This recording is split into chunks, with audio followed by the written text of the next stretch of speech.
With only $4 for a blind date, the maid's daughter waited alone. From the next table, the billionaire's son watched silently, until the cruel setup became clear.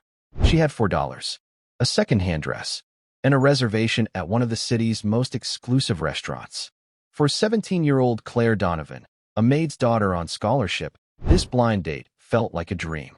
It was a night her mother insisted she deserved, a night she walked 40 blocks to save the bus money for. She sat alone, clutching her $4 safety net, waiting for the popular boy who had finally noticed her. But this dream was a meticulously crafted lie. And as the minutes ticked by, another boy, a billionaire's son, watched from across the room, silently witnessing the exact moment her world would begin to unravel. And before I forget, I'd love to know where you're tuning in from. Leave a comment below, and I hope you enjoy what's next. The 17-year-old girl had exactly $4 for her first blind date. Her mother, who was a maid, had insisted she go. "You deserve one nice night, Claire," she had said, her voice warm. Claire Donovan was not so sure. She stood outside the restaurant. It was called the Mariner's Table. Heavy wooden doors, gold lettering. Soft light glowed from inside. It smelled like expensive wood and grilled fish. Claire was 17. She was a scholarship student at Ridgeway Prep. The other kids at Ridgeway had drivers. Claire took 2 buses. Tonight, she had walked. She had walked 40 blocks to save her bus money. The 4 $1 bills in her coat pocket were her only safety net. If he did not show up, she could at least buy a soda. Or maybe just take the bus home. She pushed the heavy door. A bell chimed, soft and low. A hostess in a black dress looked up. "Good evening. Reservation?" "Yes," Claire said. Her voice almost cracked. "For 2. Under. Kevin." The name felt strange on her tongue. Kevin was a senior at Ridgeway. He was popular. He had never spoken to her. Not once. Then last week, Jessica Moore, the prettiest girl in their class, had smiled at her. "Kevin thinks you're cute," Jessica had said. "He's too shy to ask you himself. He wants to take you to the Mariner's Table. Friday, 7 p.m. It had felt like a dream. Maybe things were finally changing. "Right this way," the hostess said. Claire followed her. The restaurant was quiet. People spoke in low voices. Silverware touched plates with gentle clicks. She smoothed the front of her dress. It was navy blue. Simple. It had been a gift from her mother. Her mother worked for one of the wealthiest families in the city. The dress had belonged to the family's daughter. It was last season's style. Claire's mother had been allowed to take it. It was the finest thing Claire owned. But under the restaurant's gold lights, it felt like a costume. A poor copy. She felt every eye on her. She clutched her small purse. Inside was her wallet. And inside that, a small, creased photo. It showed a young man in a soldier's uniform. Her grandfather, Arthur Donovan. He was a legendary war veteran. A hero. He was the one who told her to apply for the scholarship. "You're a Donovan, Claire Bear," he'd say, his voice rough. "We don't bow. We don't break. Hold your head high." She tried to do that now. The hostess led her to a small table. "Your date is not here yet," she said. "That's okay. I'm a little early," Claire said. It was 6:45 p.m. She sat down. The chair was covered in soft velvet. She put her purse in her lap. A waiter appeared. "May I start you with some water? Bottled or sparkling?" "Oh," Claire panicked. "Bottled water cost money. Just tap water, please. With ice. If that's okay." The waiter nodded, his smile tight. He walked away. Claire felt her face burn. She stared at the empty chair across from her. "Please show up, Kevin. Please be real." At a large table by the fireplace, Nathan Harrington stared at his water glass. He was also 17. He wore a blazer that cost more than Claire's monthly rent. His father, Robert Harrington, sat across from him. Robert was talking to 2 men in suits. They were talking about mergers, shipping lanes, interest rates. They always talked about money.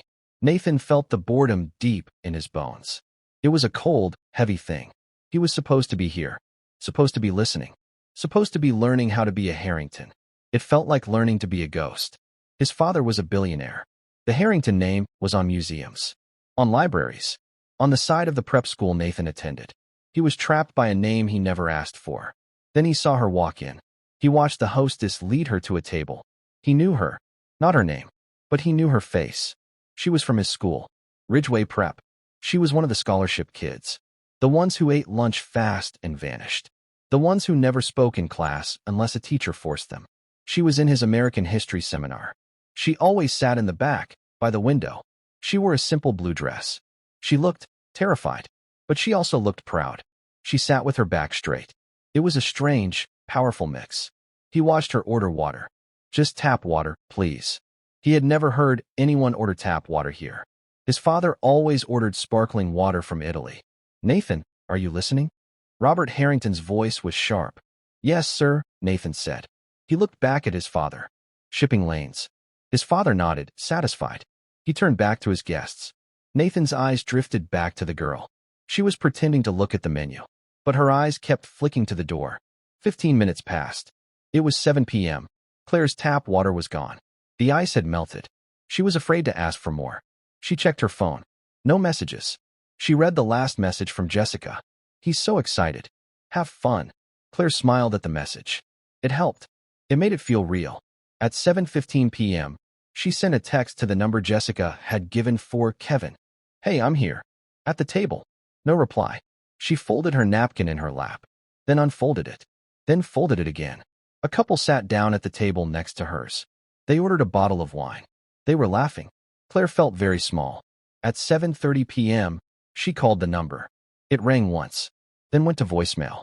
The person you are trying to reach has not set up their voicemail. A cold dread started in her stomach. The waiter came back. Is your party arriving soon, miss? We have a 7:30 reservation for this table. His smile was gone. Oh, yes. I'm so sorry, Claire said. He's running late. Traffic. I'm sure he'll be here any minute. The waiter sighed. Very well. He walked away. Nathan watched the waiter. He watched the girl's face. Her pride was cracking. He could see the panic in her eyes. Robert, one of the men said to his father. About the new zoning. Nathan tuned them out. He watched the girl. He felt a strange, cold anger. Don't do this, he thought. Don't be a jerk. Just show up. At 7:40 p.m., Claire's phone buzzed. She grabbed it, relief washing over her. She opened the message. It was from Jessica. It was a picture. Jessica, Kevin, and 3 other popular kids were crowded into a booth. They were at a pizza place. Kevin had his arm around Jessica. They were all laughing. Under the photo, a message. Oh my God, did you actually go? Claire's blood turned to ice. She could not breathe. Another message buzzed.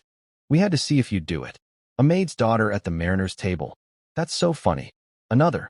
Kevin says, sorry, you're not my type. The restaurant sounds faded. The clinking glasses. The low voices. It all turned into a loud, humming static. She stared at the screen. At their laughing faces. Her eyes burned. She blinked hard. We don't bow. We don't break. Her grandfather's voice. She refused to cry. Not here. Not in this place. She straightened her spine. It was the only thing holding her up. She put the phone back in her purse. She did it slowly, carefully. Her hands were shaking, but she would not let them see. Nathan watched her from across the room. He had not seen the text, but he saw her face. He saw the color drain away. He saw the hope vanish, like a light being switched off. He saw her jaw tighten, and he saw her sit up even straighter. It was the bravest thing he had ever seen. His father, Robert, was laughing at a joke. Absolutely, Jim. We'll hedge the funds. Nathan felt sick. Claire looked at her empty water glass. She had to leave, but she had to pay. She had ordered tap water. Was tap water free, or would they charge her? She only had $4. She signaled the waiter. He came over, looking annoyed. Miss? I have to leave, Claire whispered. Her throat was tight. How much for the water? The waiter's eyes narrowed. The water? It's just water, miss. I know. But this table is for paying customers, he said, his voice low. Claire's humiliation was complete. She felt like she was going to be sick. She fumbled in her purse. She pulled out the 4 crumpled dollar bills. Here, she said. This is all I have. I'm sorry. Nathan saw it. He saw the crumpled money. He saw the waiter's look of disgust. He stood up. Nathan, his father snapped. Sit down. We are in a meeting. Nathan ignored him. He walked past the waiter. He walked right to Claire's table. She looked up at him, her eyes wide and glassy with unshed tears. She looked broken. She started. Nathan looked at the waiter. His voice was cold. She's with me. The waiter froze.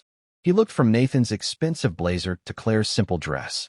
Robert Harrington stood up. Nathaniel, what is the meaning of this? Get back to this table. The whole restaurant was quiet. Everyone was staring. Claire wanted to vanish. This was worse. 1,000 times worse. She was a scene. A charity case. No, I'm not, she said to Nathan. I'm leaving. Please, just let me leave. She tried to stand. Nathan put his hand on the table. He looked at the waiter, then at his father. I'm sorry, father. I'll be right back. He looked at Claire. You're not leaving. You're moving. He grabbed her hand. It was cold. What are you doing? She whispered. My father, Nathan said, is boring. And I'm hungry. And you still need to eat dinner. He pulled her. Gently, but firmly. He led her away from her small, sad table. He led her right past his father's shocked face. Nathaniel. Robert's voice was like thunder. Nathan did not stop. He led her to his own table. The big one by the fire. He pulled out the chair next to his. Sit down, he said. I can't, she whispered. Sit. She sat. She was shaking. Nathan sat next to her. He looked at his father.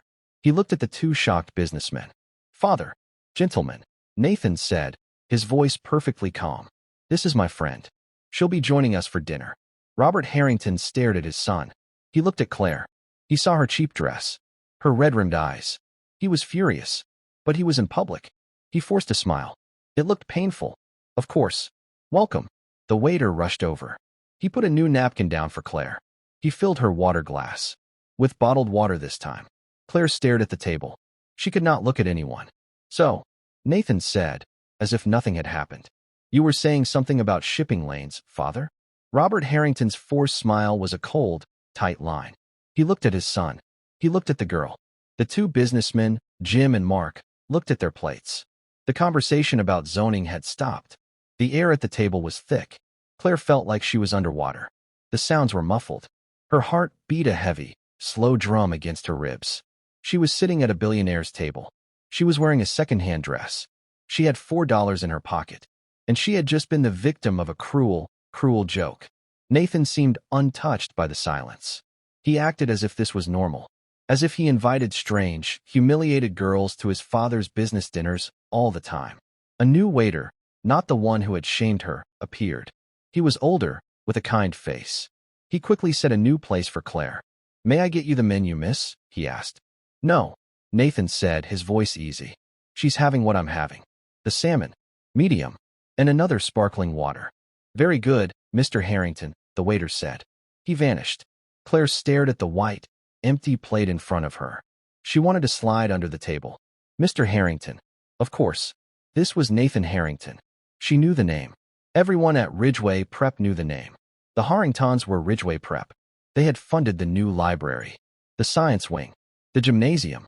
He was not just rich. He was a different species. And he had just dragged her into his family's den.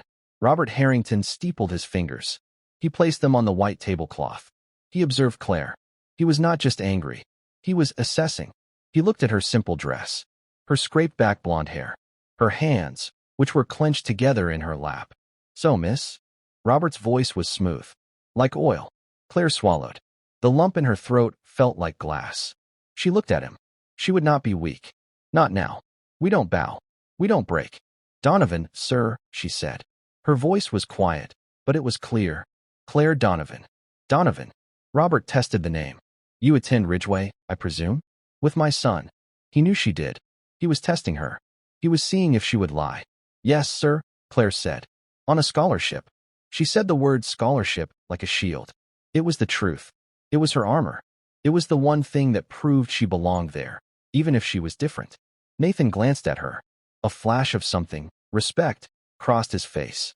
Robert's smile did not change, but his eyes grew colder. A scholarship. How admirable. He said, admirable, as if it were a rare, slightly sad disease.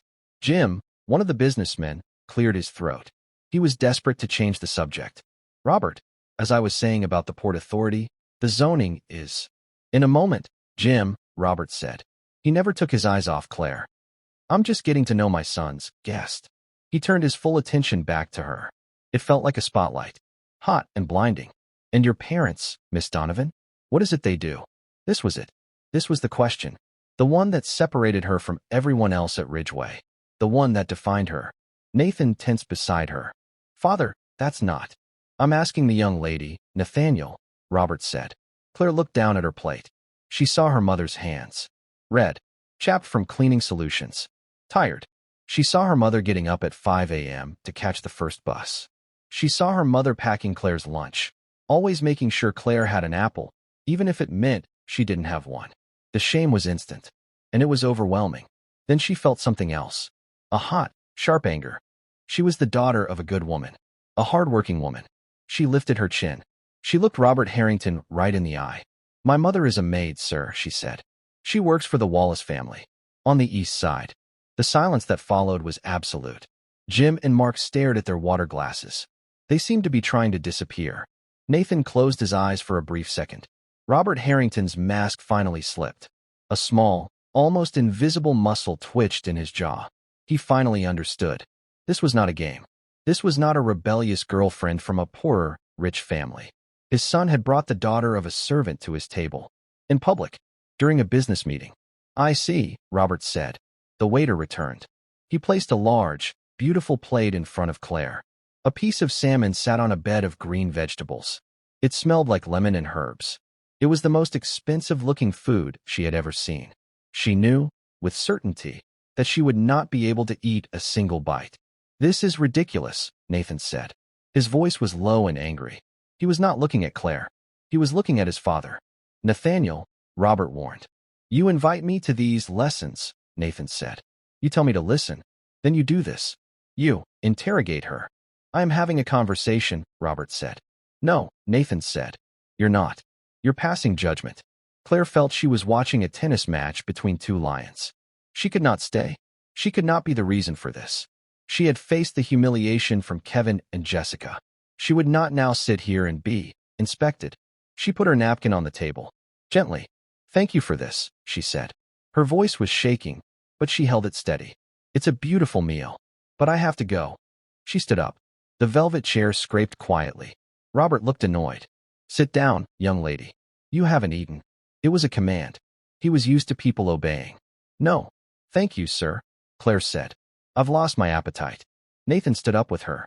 "I'll walk you out." "Nathaniel, sit down." Robert's voice was not a request.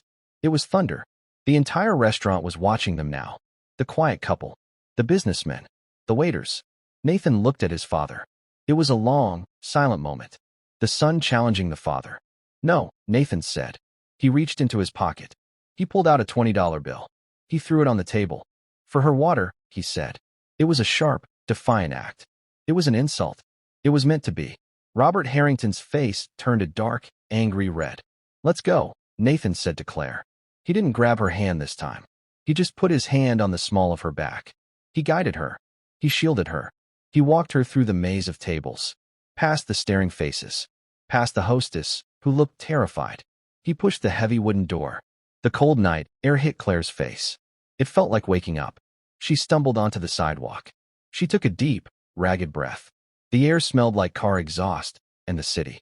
It was real. She was shaking, but it was not with fear anymore. It was with anger, a deep, burning rage. She turned on him. "You shouldn't have done that," she said. Nathan looked confused. "What? Get you out of there?" "All of it," Claire said. Her voice was low, but fierce. "Sitting me at that table. The salmon. The $20. You didn't have to do that." "I was trying to help," Nathan said. He was defensive. "That waiter was, my father was." "You made it worse," she said. "You made me a spectacle. Your charity case. You brought the poor little maid's daughter to your father's table so you could feel good. So you could what? Rebel." Nathan was stung. He had never been spoken to this way. "No, I saw you. They were horrible to you." "They were horrible," Claire agreed. "And I was handling it. I was going to leave. I was fine. Then you saved me. You know what you did? You just proved what they said, that I don't belong. I'd rather have left with my pride." "Your pride," Nathan said. "They were making you cry." "I was not crying," she snapped. "And I had $4. I was going to pay for my water and leave." This stopped him. "You had $4. "Yes, 4. And I was going to walk home. And it was going to be my story. My problem. You made it your story. You made me something to be passed between you and your father." She was so angry she could barely see straight. She clutched her small purse. "I don't need a Harrington to save me," she said. She turned and began to walk. Fast. Her cheap shoes clicked on the pavement. Wait. Nathan called. Where are you going? Home. She called back, not stopping. It's late. Let me get my driver. He'll take you. Claire stopped. She spun around. The streetlight caught her face. She looked like a warrior. No, she said. No drivers. No Harringtons. No more. Stay away from me. She turned and started walking again. This time, she ran. She ran until she turned the corner. She did not look back. Nathan stood on the sidewalk for a long time. The cold wind felt strange. He was confused. He was angry. And, more than anything, he was impressed. She was terrified. She was humiliated. But she was not weak. She had more strength in her small, shaking body than his father's 2 business partners combined. Stay away from me. He felt a strange pull. He wanted to do the exact opposite. He turned and walked back into the restaurant. The mood was ice. The businessmen, Jim and Mark, were standing. They were finishing their drinks. Robert, thank you for the meal, Jim said. He was avoiding eye contact with Nathan. We'll be in touch. We'll have our people call your people. Yes, thank you, Mark said. They practically fled the restaurant. Now it was just father and son. The table was a wreck. Claire's untouched salmon sat between them. Nathan's $20 bill was still on the table. Robert Harrington slowly, deliberately, picked up the $20 bill. He folded it. He tucked it into his son's jacket pocket. A cheap gesture, Nathaniel, he said, his voice dangerously calm. Never use your own money when mine will do. Nathan sat down. He felt tired. She was being bullied. She was, Robert agreed. He signaled the waiter. Check. You agree? Nathan was shocked. Of course. Those children who tricked her? Vicious. Tacky. New money. But that is not your concern. Robert leaned forward. You will never, ever, embarrass me like that again. Do you understand? You were embarrassing her, Nathan shot back. Her? The maid's daughter? Robert almost laughed. Do you have any idea what you've done? You brought that into a meeting. My meeting. You showed weakness. You showed sentiment. In business, sentiment is a cancer. You cut it out. It wasn't sentiment, Nathan said. It was decency. Robert's smile was thin. Decency. Decency is a luxury we cannot afford, son. Not when we are building things. Let me teach you the real lesson. The world is built on power. The strong take. The weak are taken from. Your job, your only job, is to be strong. Your job is not to carry the weak on your back. He paused, his eyes drilling into his son. Especially not her kind. Nathan stared at his father. The gap between them felt vast. They were speaking 2 different languages. Her name is Claire Donovan, Nathan said quietly. It doesn't matter. Her grandfather is Arthur Donovan. Robert paused. He was signing the credit card slip. His pen stopped moving. He looked up. The name registered. The war hero. The one from the 82nd. Yes, Nathan said. Robert finished signing his name. He capped his expensive pen. A pity. All that courage, and it ends up in a maid. And a granddaughter who lets herself be the butt of a joke at a restaurant she can't afford. He stood up. Stay away from her, Nathan. I mean it. She is a distraction. She is trouble. She is beneath you. Nathan said nothing. He watched his father walk away. He looked at the empty chair where Claire had sat. Her untouched plate. Stay away from me. Stay away from her. It was the first time in his life that Nathan Harrington felt truly, deeply defiant. Claire did not run for long. She ran until the burning in her lungs and the ache in her eyes forced her to stop. She leaned against a cold lamppost, 2 blocks from the restaurant. She was in the rich part of town. The part she cleaned. The part she went to school in. The part where she would never, ever belong. She took a breath. And another. The night air was sharp. We don't bow. We don't break. Hold your head high. Her grandfather's voice. It was her bedrock. She stood up straight. She had 40 blocks to walk. She had walked it before. She would walk it again. She clutched her purse. The $4 were still inside. She had not spent them. She had not taken the Billionaire's charity. She had not eaten their food. She had walked out. She put one foot in front of the other. The city changed around her. The quiet, tree-lined streets with their wide, glowing windows turned into avenues. The avenues turned into crowded, noisy streets. The boutiques with French names turned into bodegas and laundromats. The air smelled different. It smelled like exhaust, fried food, and home. She passed the bus stop. A bus hissed to a stop, its doors opening. She could get on. She had the $4. She kept walking. She needed the walk. The humiliation from Jessica and Kevin felt like a stain. The pity from Nathan Harrington felt like a burn. The anger from his father felt like a cage. Walking was motion. Walking was purpose. Walking meant she was deciding where she went. 45 minutes later, she reached her building. It was brick. 5 stories. The lobby was clean, but the yellow paint was peeling. It smelled like bleach and old carpet. She walked up the 3 flights of stairs. Her legs ached. She opened the door to apartment 3B. The tiny apartment was dark, except for the blue light of the television. The sound was low. A game show. Her mother, Mary Donovan, was asleep on the sofa. She was still in her gray and white maid's uniform. Her shoes were on the floor by her feet. An empty mug was on the small table next to her. Mary had worked a double shift. She had cleaned the Wallace's house all day. Then she had served at their dinner party all night. Also, Claire could have a navy blue dress. Also, Claire could go on a date that was a lie. A wave of love, so fierce it hurt, washed over Claire. She went to the small linen closet. She took out a worn, knitted afghan. She unfolded it and gently, so gently, draped it over her mother. Mary stirred, but didn't wake. She just sighed, a sound of pure exhaustion. Claire stood and watched her for a moment. This was her world. This was her reality. It was hard. It was tired. But it was real. She turned to go to her room. Claire Bear? That you? The voice was rough, like gravel. It came from the back bedroom. Claire went to the door. Hi, Grandpa. I'm home. She stepped inside. The room was small. It held a twin bed, a metal dresser, and a wheelchair. Arthur Donovan was sitting in the wheelchair by the window, looking out at the brick wall of the next building. He was a thin man, but his shoulders were still strong. His white hair was cut short. His eyes, even in the dark, were sharp. They missed nothing. He had been in that chair for 20 years. But he was the strongest man Claire had ever known. You're late, he said. He wheeled himself around. How was the date? With the boy, Kevin. Claire's face crumpled. She had held it together on the street. She had held it together in the lobby. She had held it together for her mother. She couldn't hold it in front of him. She sat on her small bed, and she told him everything. She told him about Jessica's texts, the laughing photo, the empty chair, the waiter with the tight smile, the tap water, the $4. And then she told him about Nathan Harrington, the billionaire's son.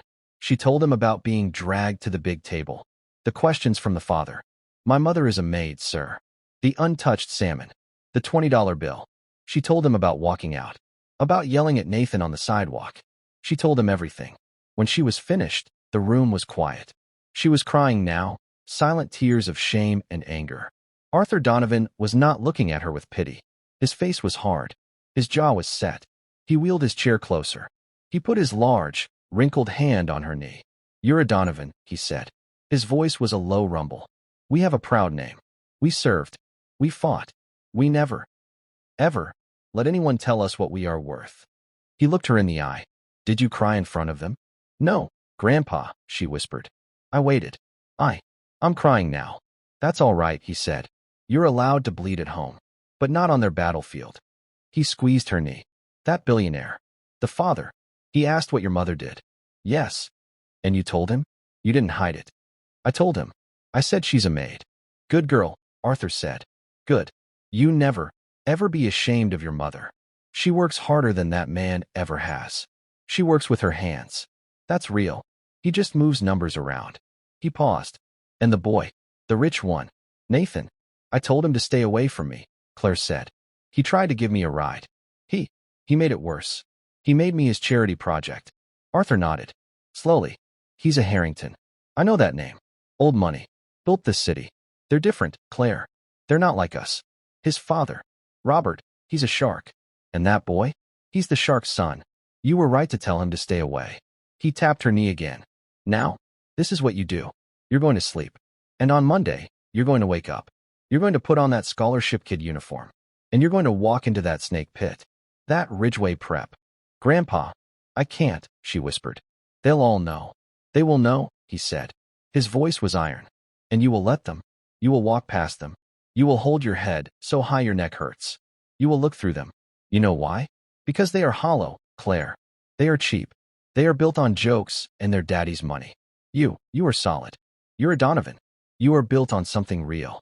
Claire looked at her grandfather. The hero. The man who had faced things she could not imagine. She took a deep breath. She wiped her eyes. Okay, Grandpa, she said. Okay, now go to bed. And don't you dare slam the door. Your mother is sleeping. Monday morning was a cold, gray sky. Claire rode the two buses. She held her grandfather's words in her chest. Hollow, solid, real. She walked up the wide stone steps of Ridgeway Prep. The school looked like a university. Its stone walls were covered in ivy. It was built to last forever. It was built by people like the Harringtons. She pushed open the heavy oak doors. The main hall was loud. And then, as she stepped in, it changed. The loud chatter of teenagers dropped. It became a low, hissing wave of whispers. She felt it. Every eye. She was the girl. The maid's daughter. The one who actually showed up at the mariner's table. She kept her eyes forward. She walked toward her locker. Her heart was a rabbit, trapped in her ribs. Hold your head high. She could see them. The popular crowd. They were at their lockers, a tight, loud group. And at the center, Jessica Moore. And Kevin. They saw her. Jessica's face lit up with a smile that was all teeth.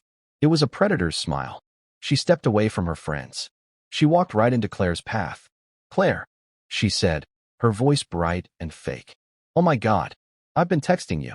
How was Friday? The hallway was silent now. Everyone was watching. Claire stopped. She was trapped. Kevin was behind Jessica, leaning against a locker. He was smirking. He wouldn't even look her in the eye. We felt so bad, Jessica said. She put a hand on her chest. Kevin's dad, had this last-minute family emergency. He just couldn't make it. He feels terrible about it. It was a lie. A lazy, insulting lie. Claire said nothing. She looked at Jessica's perfect, smiling face. So, did you wait long? Jessica pressed. Did you, order anything? The group behind her snickered. Claire thought of her grandfather. She thought of her mother, asleep in her uniform. She took a breath. She looked at Jessica. Not with anger. Not with fear. With nothing. She looked at her like she was a bug. It was an education, Jessica, Claire said. Her voice was quiet, but it was clear. It carried in the silent hall. Jessica's smile faltered. This wasn't the reaction she wanted. She wanted tears. She wanted yelling. What? I learned something, Claire said. She looked past Jessica to Kevin, who finally met her gaze. I learned what you're both made of. She paused. It's nothing special. The snickers stopped. Kevin's smirk vanished. Claire stepped around Jessica. She did not run. She walked. Each step was measured. She walked down the hall to her locker, unlocked it, and started pulling out her books. She could feel their eyes on her back. But no one said a word. She had won. She had survived. Down the hall, hidden by an alcove near the library, Nathan Harrington had seen the entire thing. He had gotten to school early. He had been dreading this moment. He had seen her walk in. He saw the whispers start. He had tensed, ready to what? Intervene? Save her again? He heard her words. I learned what you're made of. It's nothing special. He watched her turn her back on them. He watched her walk away. His father's voice echoed in his head. She is weak. She is beneath you. His father was wrong. She was the strongest person in this entire building. He felt a hot, strange surge of something. Anger. And admiration. He stepped out of the alcove. He walked past Claire, who was fumbling with her books. Her back was to him. He walked straight toward the popular crowd. They were still frozen, confused by Claire's response. When they saw Nathan, they straightened up. Nathan Harrington was their king. He was the sun they all orbited. Hey, Nate, Kevin said. He tried to sound casual. He clapped him on the shoulder. You hear about the joke we pulled on? Nathan's face was cold. He looked at Jessica. That was a cruel thing to do, Jessica, Nathan said. His voice wasn't loud, but it was like ice. It cut through the hall. Jessica's jaw dropped. What? Nate? It was just a joke. She's a nobody. No, Nathan said. It wasn't a joke. It was pathetic. He turned his gaze to Kevin. Kevin, who was a foot taller than him, suddenly looked small. And you? Nathan said, his voice flat. You're a coward. Kevin's face turned a dull, angry red. What did you say to me? You heard me, Nathan said. He didn't raise his voice. He didn't have to. You're a coward. You let her do your dirty work. And you humiliated a girl who did nothing to you. He looked at the group. All of you. It was pathetic. Nathan didn't wait for an answer. He turned and walked away toward his homeroom. The social order of Ridgeway Prep had just cracked, wide open. The king had just defended the scholarship girl. At the end of the hall, Claire had heard it. She had heard every word. She turned, her history book clutched to her chest. She watched Nathan's back as he disappeared into a classroom. He had done it again. He had defended her. But this time, it wasn't a rescue. It was an alliance. She was confused. She was angry. And she was, for the first time, a little bit afraid of what he had just done. He had painted a target on both of their backs. The rumor of what Nathan Harrington had done in the main hall spread through Ridgeway Prep faster than fire. By lunchtime, the school was split. The popular crowd, Jessica, Kevin, and their followers, was furious. They treated Nathan with a new, cold respect. He was still their king, but he was a king who had turned on them. They couldn't touch him. So, they focused on Claire. It was different now. The whispers were not just hissing, they were openly hostile. As she walked to her locker, a girl accidentally slammed a locker door just as she passed. Claire flinched, her books scattering. Kevin and his friends laughed. But then, something else happened. A boy she'd never spoken to, a quiet kid from her math class, bent down and helped her pick up her books. He didn't say a word. He just handed her the stack and walked away. In the cafeteria, she sat at her usual table. Alone. A group of girls from the popular crowd walked by. One of them tripped. Her tray, full of ketchup and fries, tilted. It was aimed right at Claire. Watch out. A hand shot out. Nathan Harrington. He had been sitting 3 tables away. He moved so fast, Claire didn't even see him. He didn't stop the tray. He just put himself between the girl and Claire. The tray of fries and ketchup hit him, right in the middle of his expensive, blue Ridgeway blazer. The cafeteria went dead silent. The girl who had tripped turned white. Oh my God, Nathan. I'm so sorry, Nathan didn't even look at her. He just picked a fry off his lapel. He looked at it. Then he looked at Kevin, who was watching from across the room. You missed, Nathan said. He took off his blazer. He tossed it onto the empty chair. He was wearing a simple white shirt. He sat down at Claire's table, right across from her. Claire was frozen. Her heart was hammering. What are you doing? She whispered. I'm eating lunch, Nathan said. He gestured to her tray. Are you going to eat that? You can't sit here, Claire hissed. They're what? Nathan said, his voice loud enough to carry. They're going to throw food at me? Good. I'm hungry. No one moved. The entire social structure of the school was melting down. Claire looked at him, at his white shirt, now stained with ketchup. Your father? You're making this worse. My father, Nathan said, hates this blazer. He's probably glad. He looked at her. You have to eat, Donovan, or they win. Eat your lunch. Claire looked down at her sandwich. She was shaking, but he was right. Slowly, she picked it up. She took a bite. Nathan nodded. He didn't have any food.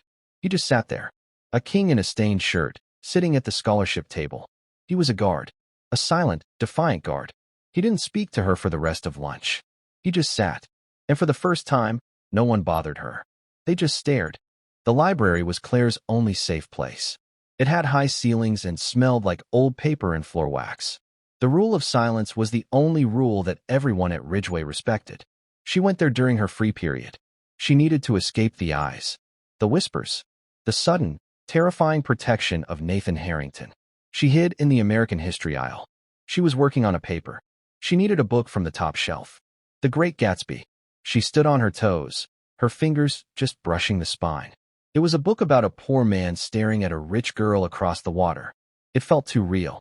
A hand reached over her head. It was long, with a simple, expensive watch on the wrist. It wasn't Nathan. She turned. It was a teacher, Mr. Harrison, her American history teacher. He was a young, sharp man who loved debates. Fitzgerald, he said, handing her the book. A classic. He understood money. Thank you, sir, Claire said, taking it. Mr. Harrison leaned against the shelf. He crossed his arms. You've had a rough couple of days, Miss Donovan. Claire tensed. I'm fine, sir. You are, he agreed. You're one of my best students. You have a voice. A real one. Don't let these children take that from you. I'm trying. I know. I also know that Mr. Harrington has appointed himself your bodyguard. Claire blushed. I didn't ask him to. He doesn't seem like the kind of person who waits for permission, Mr. Harrison observed. It's interesting. He smiled, a small, quick smile. It's all very Gilded Age. The new money, the old money, and the scholar. You 3 could be a novel.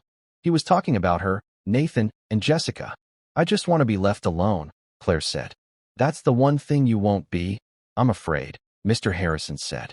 Not anymore. But you're not alone in the other sense, either.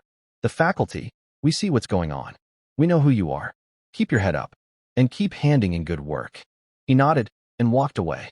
Claire stood there, clutching the book. He hadn't pitied her. He had encouraged her. He had called her a scholar.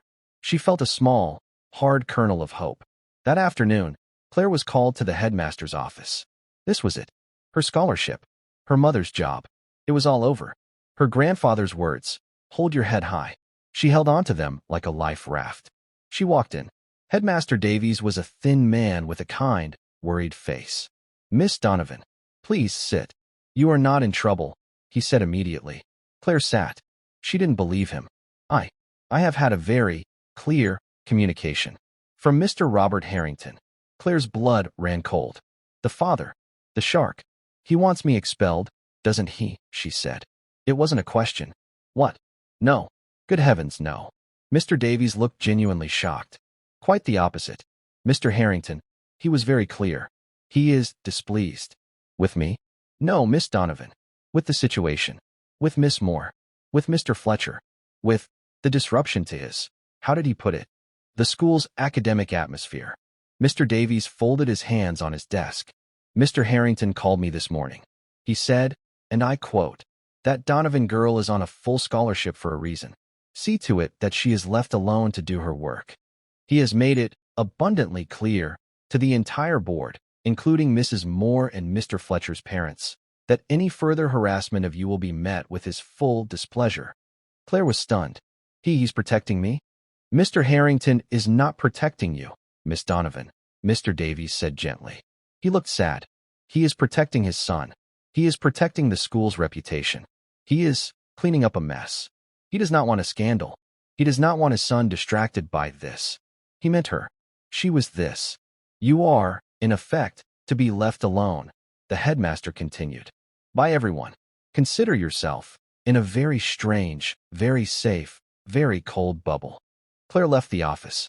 She walked through the halls. It was true. The whispers stopped. People looked at her, then quickly looked away. They were afraid. She wasn't being expelled. She was safe. It was the most humiliating feeling of all. She was not a person. She was a problem that Robert Harrington had solved. He had insulted her. He had dismissed her. And now, with a single phone call, he had put her in a glass case. She felt like one of the butterflies pinned to a board in the science lab. The next day, in American history seminar, Mr. Harrison was grinning. All right, class. Time for the final project. This will be 40% of your grade. A 20-page paper and a 30-minute presentation. The topic, Class and Conflict in Modern America. A collective groan went up. And, Mr. Harrison said, his grin widening, you will be working in pairs. I have chosen the pairs. 2. Encourage new perspectives. He posted the list on the overhead projector. The class leaned in. Claire scanned the list. Moore, Jessica and Fletcher, Kevin. Of course. Then she saw her name. Donovan, Claire and Harrington, Nathan. She stopped breathing. It had to be a mistake. A cruel joke. She looked across the room. Nathan was already looking at her. His face was a mask of cold fury. He was not looking at her. He was looking at Mr. Harrison. He knew. This was not an accident. This was Mr. Harrison, the teacher who loved interesting Gilded Age novels, throwing a match on the gasoline. The bell rang. The class erupted, students moving to find their partners. Claire was frozen. Nathan stood up. He slung his bag over his shoulder. He walked over to her desk. The students streaming out of the room gave them a wide berth. They were the two poles of the new Ridgeway universe. He thinks he's clever, Nathan said. His voice was tight. This is impossible, Claire said. She felt sick. Your father. I'm supposed to be left alone. Nathan's eyes narrowed. My father. He called the school, didn't he? He told them to make everyone stop. He's handling it, Nathan said. He kicked at a desk. He was furious. He's putting out the fire. He's trying to control me. And Mr. Harrison is fighting back, Claire whispered. Looks like it. Nathan sighed. He ran a hand through his hair. Look, I don't care. About my father. About Harrison. About any of them. But I do care about the 40%. And so do you. He was right. Her scholarship. She could not get a B. I can't go to your house, she said immediately. I wouldn't ask you to, he said. My father, it wouldn't be good. And you can't come to mine.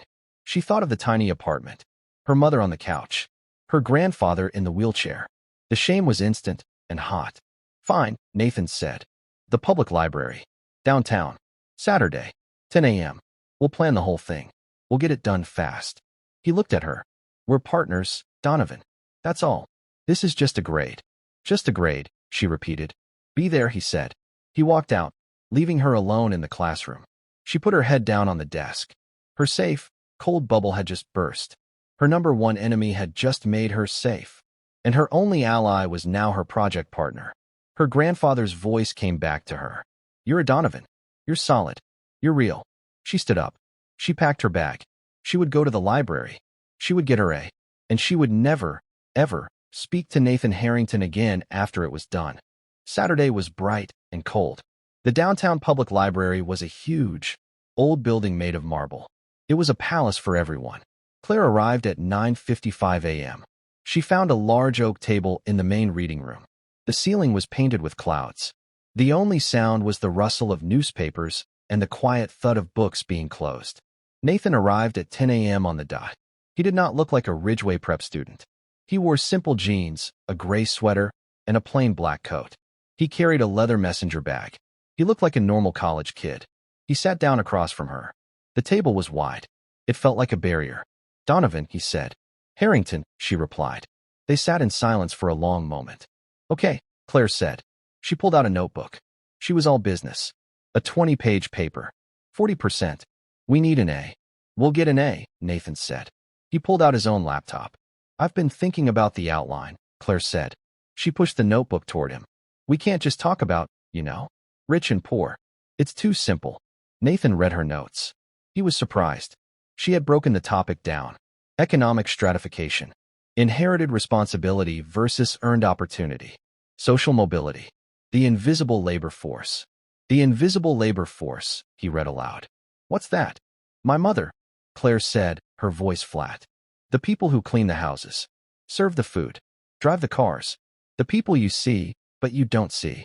They are the engine of your world, but they don't have a voice in it. Nathan looked at her. He nodded. Slowly. Okay, that's good. That's one half of the paper. What's the other half? This, he said. He typed a few words on his laptop and turned it around. The Gilded Cage. The Gilded Cage? Claire read it. You mean you? I mean the expectations, Nathan said. He was quiet. He leaned forward. The world you think we have. The freedom. It's not real. It's a different kind of trap. My father, my grandfather, my great-grandfather. I'm not a person. I'm a link in a chain. My entire life is planned. The school, the university, the company I'll run, the woman I'm supposed to marry. He looked at her. You think you have no choices. I have no choices, either. They're just more expensive. Claire stared at him. She had never, ever thought of it that way. She thought of his father, the cold, powerful man at the restaurant. Sentiment is a cancer. Your father, she said. My father, Nathan agreed. He's the architect of the cage. They looked at each other. They were not friends. They were partners. But for the first time, they understood each other. They were on opposite sides of the same high wall. So, Claire said, that's our paper. The invisible engine and the gilded cage. How they hold each other up. Yeah, Nathan said. He almost smiled. Yeah, that's it. They worked for 3 hours. They didn't talk about school. They didn't talk about Jessica or the cafeteria. They just worked. They built the outline. They divided the research. It was easy. He was smart. She was smart. The work was good. At one point, Claire looked up. He was writing, his face serious. He wasn't the king of Ridgeway. He wasn't the defiant son. He was just Nathan, a 17-year-old boy, trapped in a life he didn't want. And he looked at her. He didn't see the maid's daughter. He didn't see a scholarship case. He saw the person who had stood up to his father, the person who had called him out on the street, the person who was smart enough to get an A with him. I need one more source, Claire said, breaking the silence. There's a book. America's Class, 1945 to 2000. It's rare. The library has it, but it's checked out. Nathan's face was unreadable. I know that book. You've read it? It's in my father's study, Nathan said. He's got a private collection. Oh, Claire said. She looked away. Well, I'll find another source. No, Nathan said. It's the right source. I'll get it. I'll drop it off for you. Tomorrow. No, Claire said, too quickly. Don't. You can't come to my. I'll meet you in the lobby. 4 p.m. He was already packing his bag. We need the A. Donovan. He left. Claire sat there, her heart pounding. He was coming to her building. The next day, at 3:55 p.m., Claire was waiting in the peeling, yellow lobby.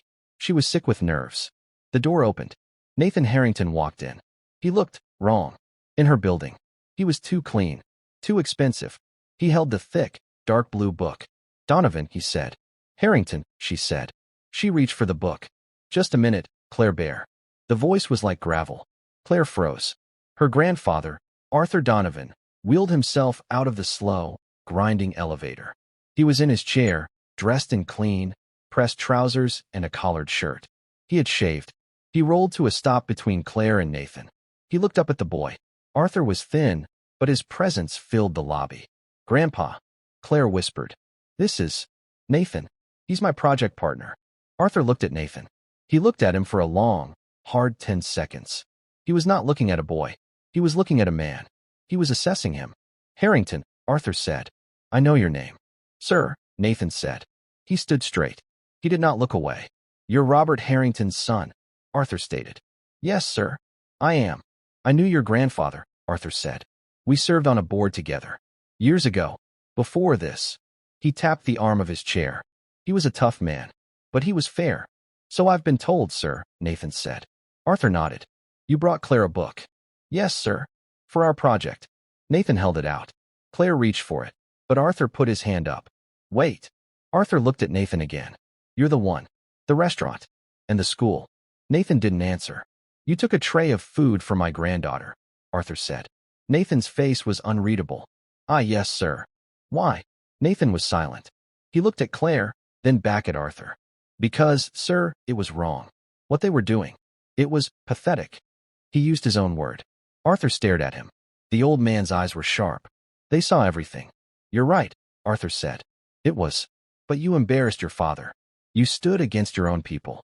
They're not my people, sir, Nathan said quietly. The lobby was silent. Arthur Donovan held out his hand. Give me the book, son. Nathan placed the heavy book in the old soldier's hand. Arthur held it. Then he held it out to Claire. Take the book, Claire Bear. You and this boy, you go get that A. He looked back at Nathan. Thank you for the book, Mr. Harrington. And thank you for your decency. He turned his wheelchair. My ride is here. Claire, I'll see you at dinner. He wheeled himself out the front door, leaving Nathan and Claire alone. Nathan let out a breath he didn't know he was holding. He had just been tested. And he had, somehow, passed. I have to go, Claire said. She clutched the book. Right. Nathan looked at her. I'll see you in class. He walked out. Claire watched him go. He was the son of a shark. But he was the grandson of a fair man. And he had just earned the respect of a hero. The day of the presentation, the air in Mr. Harrison's class was thick. Jessica and Kevin had just finished. Their presentation was all bright colors and shallow quotes. They talked about how anyone can make it in America. It was hollow. Thank you, Mr. Harrison said, his voice flat. Next, Mr. Harrington, Miss Donovan. They walked to the front. Claire's heart was a drum. Nathan looked calm. Then she saw him. In the back row, sitting in a student desk. Robert Harrington. He was in a perfect, dark suit. He was watching. His face was stone. Claire felt sick. This was a trap. Nathan caught her eye. He gave her a small, almost invisible nod. We don't bow. Claire took a breath. She turned to the class. Our project, Claire began, her voice clear, is class and conflict in America. But it's not about what you think. It's not just about rich and poor. She started. She spoke about the invisible engine. The millions of people, like her mother, who wake up at 5 a.m. The ones who clean the schools. The ones who serve the food. She used statistics. She showed pie charts. She wasn't angry. She was factual. She spoke of a world that existed in the shadows of Ridgeway Prep. A world of work, of honor, of exhaustion. The class was silent. Jessica and Kevin were sinking in their seats. Then it was Nathan's turn. He stood next to her. My half of the project, he said, is about the gilded cage. He never looked at his father. He looked at the class. He spoke about the burden of a name, of expectations set at birth. He talked about a world where choice is an illusion, where your only job is to become a copy of your father. He spoke about sentiment being a cancer, about decency being a luxury. His father's face did not move. He just watched his son. The conflict, Nathan said, is that both of these worlds are real, and they are both traps, and they both rely on each other to exist. The cage, he gestured to himself, is built and polished by the engine. He gestured to Claire. Claire spoke the final line. The question isn't who is right. The question is, how do you get out? They finished. The room was absolutely silent. Mr. Harrison stared at them. He looked moved. He started to clap, slowly, and then the rest of the class joined in. It was a real applause. Robert Harrington did not clap. He stood up. He adjusted his suit. He looked at his son. He looked at Claire. He gave a single, curt nod, and he walked out of the room. Weeks later, the snow was just beginning to fall. The semester was over. They had gotten their A. Claire was at her locker. She had survived. The world at Ridgeway had settled. She was no longer a target or a project. She was just Claire Donovan, the quiet, smart scholarship kid. It was all she had ever wanted. Her phone buzzed. A text. From Nathan. The Mariners table. 7 p.m. My treat. Claire's stomach dropped. She stared at the message. This was a joke. It had to be. She texted back. No? He replied instantly. Why not? Claire typed. I'm not a joke, Harrington. And I'm not a project. A new message. I know. It's just dinner. We finished the project. Come on. Please. She thought. What did she have to lose now? She typed, I'll come. But you're wrong. He replied. Claire, it's my treat. I've been saving up. She went. She walked in. The same heavy door. The same soft lights. The hostess smiled. Reservation? Yes, Claire said. For Donovan. Right this way. The hostess led her to the same small table. Nathan was sitting there. He was not in a blazer. He was in the same gray sweater from the library. On the table, there was no wine. No sparkling water. There were 2 glass bottles of Coke and a large basket of French fries. Nathan stood up when she got there. Hi. Hi, she said. She sat down. I ordered for us, he said. I hope that's okay. Claire looked at the fries. She looked at the Coke. She looked at him. You said, it was my treat, she said. She was confused. I did, Nathan said. He pushed the basket of fries toward her. The total comes to $4. Plus tax. Claire stopped. She stared at him. He was smiling. A real, small, nervous smile. Claire felt a laugh bubble up. It was the first time she had laughed in months. She opened her purse. She pulled out her wallet. She took out the 4 crumpled $1 bills. The ones she had saved from that night. She placed them on the table. Keep the change, she said. He laughed. Deal. He handed her a Coke. She took a fry. To our A, Nathan said, lifting his bottle. To our A, Claire said, clinking hers against it. They ate fries. They drank their Cokes. They sat at the small table in the expensive restaurant. It was not a date. It was not a rescue. It was a beginning. And that's where we'll leave them, at that small table, with a basket of fries and 2 Cokes. I hope this story gave you a chance to step out of the everyday and just feel for a bit. It's a reminder that we never truly know the quiet battles others are fighting or the small gestures they're waiting to share. I'd love to know what you were doing while listening. Maybe just settling in or on a break from your own busy day. Let me know in the comments below. Drop a line in the comments. I really do read them all. If you want to make sure we cross paths again, hitting like and subscribing makes a huge difference. Thank you for spending this time with me.